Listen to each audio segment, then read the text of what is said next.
감사한 하루. 신상진. 초등학교 5학년 여름방학 때였다. 시골 할아버지 댁 옆집에는 나의 친구 정순이가 살았다. 어느 날 정순이에게 강 중앙에 있는 언덕에 가자고 했다. 삼촌이 그러는데 그곳에 물새알이 있대. 정말? 정순이를 따라 물속에 들어갔다. 나도 들어갈게. 그런데 깊이 들어갈수록 물살이 세졌고 다리엔 미끄덩거리는 풀이 감겼다. 나가자. 정순이는 간신히 언덕에 올라섰다. 그때였다. 내가 딛고 있던 곳이 푹 꺼지고 말았다. 나는 거센 물살에 휩쓸릴 것 같아 눈앞에 있는 풀뿌리를 힘껏 잡았다. 그러나 소용없었다. 풀뿌리가 뚝 끊어져 버린 것이다. 나는 물살에 떠내려갔고 살려달라는 소리는 물소리에 묻히고 말았다. 그때 정순이가 다가와 손을 내밀었다. 내 손 꼭 잡아. 거센 물살에 몸을 가누기도 힘들 텐데 정순이는 내 엉덩이를 세게 밀어주며 언덕에 올라서도록 도와주었다. 우여곡절 끝에 물속에서 빠져나온 난 풀썩 주저앉았다. 긴장이 풀린 탓인지 온몸이 덜덜 떨렸다. 만약 그때 정순이가 구해주지 않았다면 어떻게 됐을까? 그 뒤로 난 별일 없는 평범한 하루에 감사하게 됐다. 오늘따라 내 친구 소식 끊긴 정순이가 그립다. 정순아, 잘 사니? 보고 싶다, 정순아. 오늘은 신상진님, 서울시 영등포구 감사한 하루였습니다.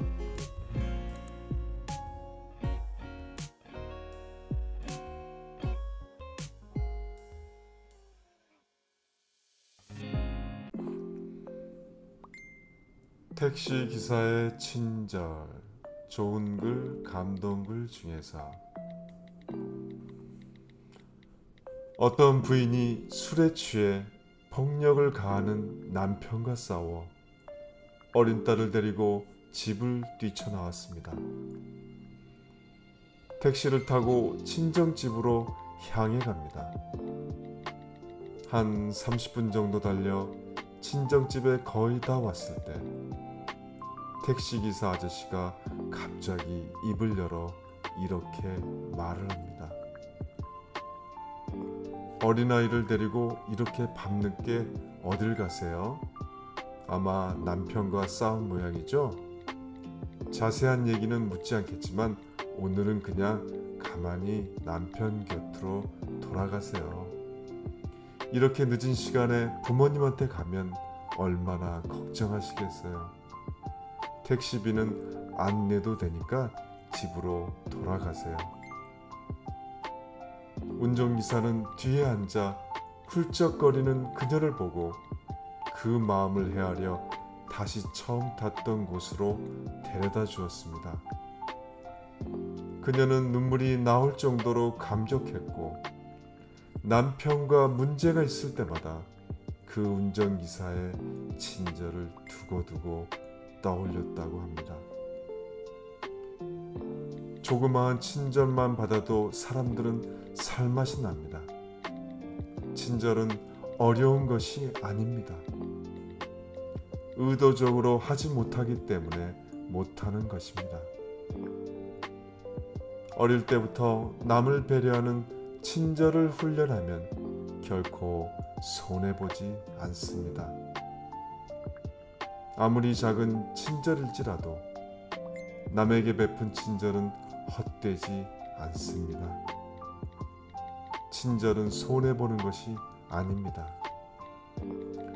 눈앞에 이익이 없어도 대가를 바라지 않고 친절하게 대하면 아무리 작은 친절일지라도 친절은 사람에게 깊은 감동을 줍니다. 기억에 오래 머물러 있는 사람은 화려한 옷에 진한 화장으로 치장한 얼굴이 아니라 친절한 사람입니다. 인간 관계에서 최후의 승자 역시 친절한 사람입니다. 친절은 벙어리도 볼 수 있고 귀머거리도 알아들을 수 있는 세계 공통의 언어입니다. 오늘은 감동글 좋은 글 중에서 택시기사의 친절이었습니다.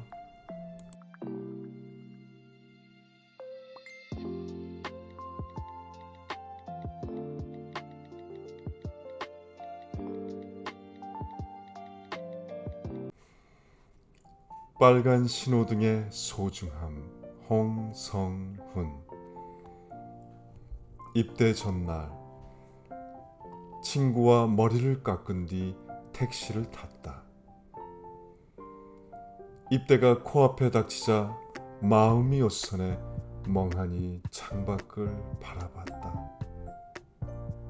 그런 우리를 보고 택시 기사님이 물었다. 입대해요? 네. 얘기를 나눠보니 그분은 부사관으로 군 생활을 20여 년이나 했다고 한다. 우리는 그때부터 군 생활에 대해 궁금한 점을 묻기 시작했다. 택시가 빨간 신호등에 맞춰 멈추자 그분이 우리에게 말했다. 자네들 만약 도로에 이 신호등이 없으면 어떻게 될 것 같나? 그럼 사고도 많이 나고 도로가 혼잡해지지 않을까요? 그러자 그분은 이렇게 답했다. 이 신호등 때문에 교통 상황에 문제가 없는 것처럼 젊은이들이 군대에 가는 것도 똑같네. 한순간 인생이 멈춘 것 같겠지만 어찌 보면 올바른 길로 인도해주는 시기와 같은 거야. 그 시간을 통해 부모님과 주변 사람들의 소중함을 깨닫고 미래에 대해서도 깊이 생각해 볼 수 있을 거라네. 지금 당장 군대를 떠올리면 착잡하겠지만 소중한 신호를 받는 과정이라고 생각하면 마음이 한결 가벼워질 거야. 나중에 이 말을 이해하는 날이 올 걸세. 우연히 만난 택시 기사님 덕분에 마음 편히 입대할 수 있었다. 군대를 전역하고 학업에 전념하는 지금, 빨간 신호등을 기다린 뒤 이제 파란 신호등에 맞춰 앞으로 나아가는 나는 그분이 했던 말을 잊을 수가 없다. 어떤 일을 마주할 때 너무 지치고 발전하는 게 아무것도 없다고 느낀다면 그런 시기는 어쩌면 더욱 안전하게 멀리 가도록 돕는 빨간 신호등 같은 시간이 아닐까? 오늘도 나의 경험에 소중한 가치를 둘 수 있게 노력해야겠다. 오늘도 나의 경험에 소중한 가치를 둘 수 있게 노력해야겠다. 오늘은 제주도 제주시 홍성훈님 빨간 신호등의 소중함이었습니다.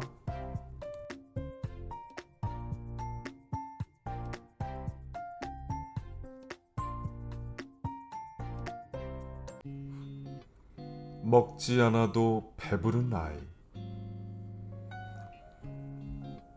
박을 대던 국밥집에 사람이 뜸해지는 시간. 주인이 한숨을 돌리며 신문을 뒤적이고 있을 때 한 할머니와 떼국물이 흐르는 소년이 들어왔습니다. 할머니가 말했습니다. 저 국밥 하나가 얼마나 하는지. 할머니는 엉거주춤 앉으신 채로 국밥 하나를 시키셨습니다.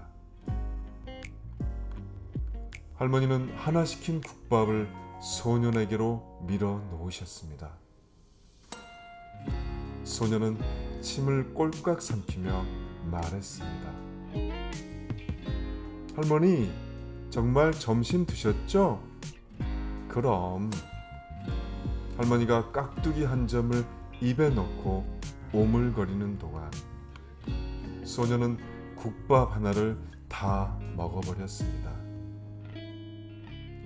그 모습을 지켜보던 주인이 두 사람에게 다가갔습니다. 할머니, 오늘 운이 참 좋으십니다.